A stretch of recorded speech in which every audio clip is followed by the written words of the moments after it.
네, 이번 영상에서는 통일신라의 발전과 문화에 대해서 다뤄보도록 하겠습니다. 네, 우리가 앞의 영상에서는 신라가 삼국을 통일하는 과정에 대해서 살펴보았죠.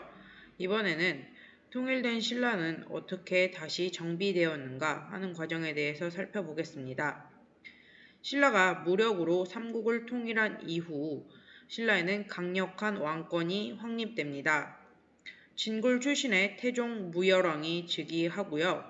이러한 통일전쟁 과정에서 문무왕의 왕권이 강화되는 모습이 보입니다.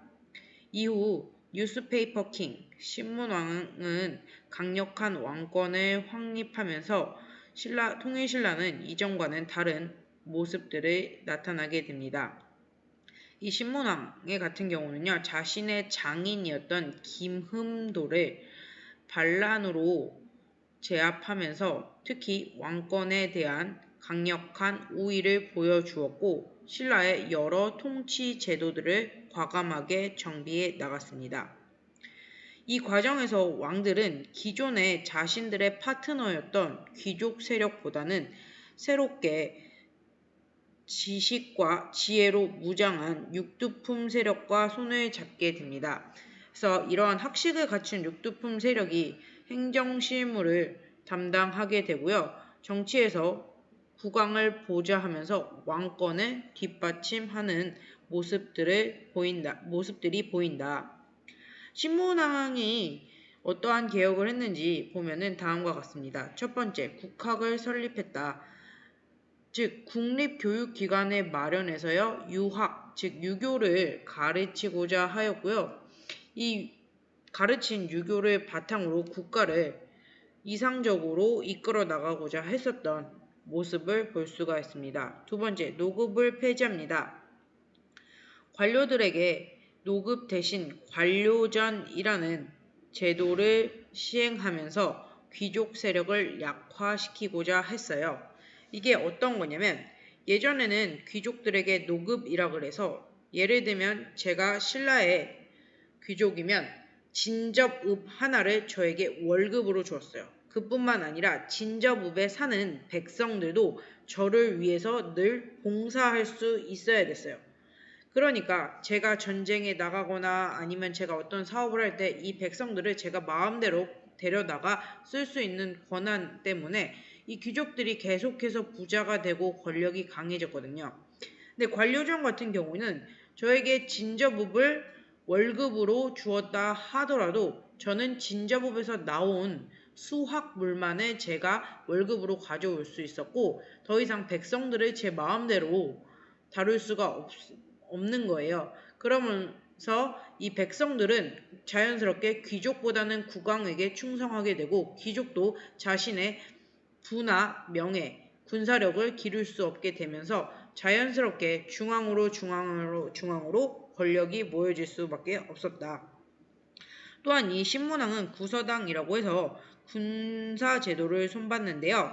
각각 고구려, 백제, 말갈인까지 포함시켜서 모든 민족을 통합시킨 군대 시스템을 재정비합니다. 그럼으로써 왕권이 강화되고 군사력 또한 강력해지면서 자연스럽게 신라 하대, 즉 통일신라기에는 왕권이 계속해서 강력하게 이어질 수밖에 없는 바탕이 마련됩니다.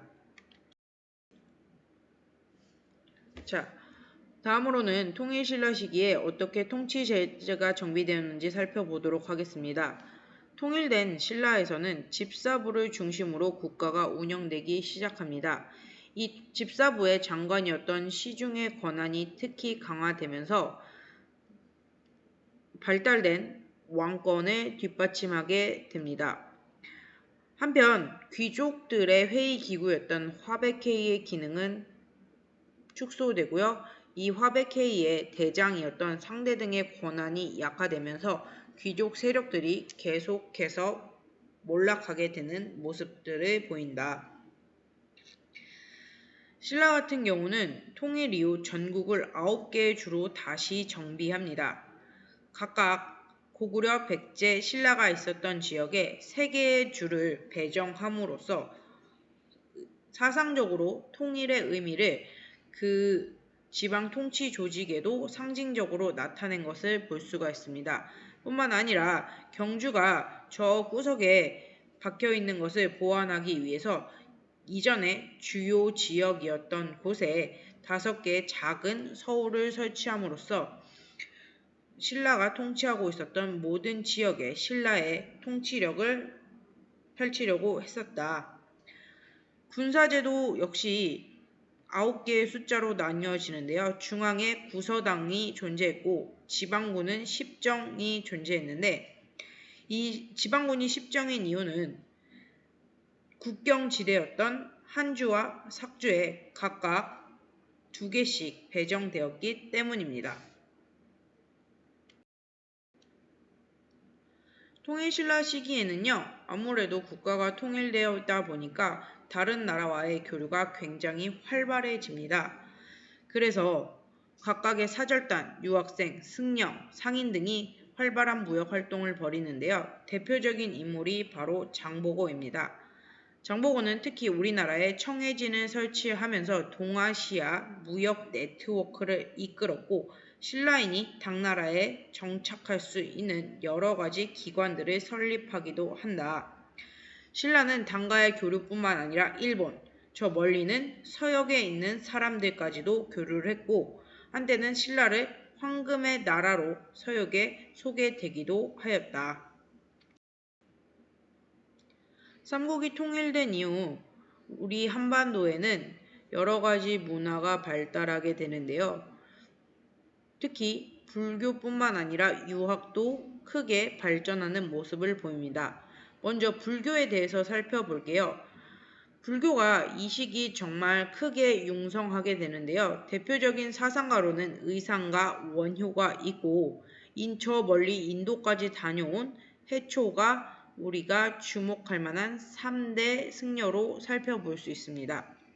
특히 해초는 인도에 갔다 온 뒤 왕호 천축 국전을 저술하였으며 이는 이 시기에 불교의 발전상과 당나라의 교역 루트까지도 자세히 밝혀놓음으로써 불교사에 아주 큰 영향을 주기도 하였습니다. 뿐만 아니라 불교의 예술이 크게 발달하는 모습을 우리가 지금도 찾아볼 수 있는데요. 특히 경주에 있는 불국사와 석굴암은 오늘날도 재건하기 굉장히 힘든 최고의 건축 기술과 상징성을 가지고 있습니다. 네, 통일신라 시대에 오면요. 유학 또한 크게 발전하는 모습을 보이는데요.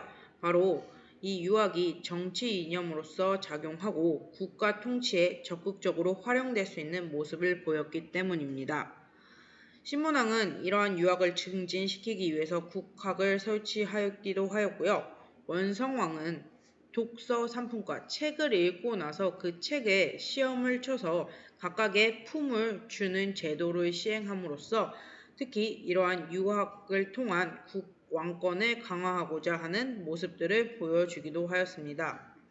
이 당시 유명한 유학자로는요. 이두를 정리한 설총, 외교문서를 담당한 강수, 빈공과, 즉 당나라에서 과거 시험에 합격한 최치원까지 나타나면서 유학의 모습은 한층 더 세련되게 발전하게 됩니다. 자, 교과서 91쪽의 내용 정리 쏙쏙입니다. 여러분들 충분히 다 답안 체크하시고요. 잘 보아두시기 바랍니다. 감사합니다.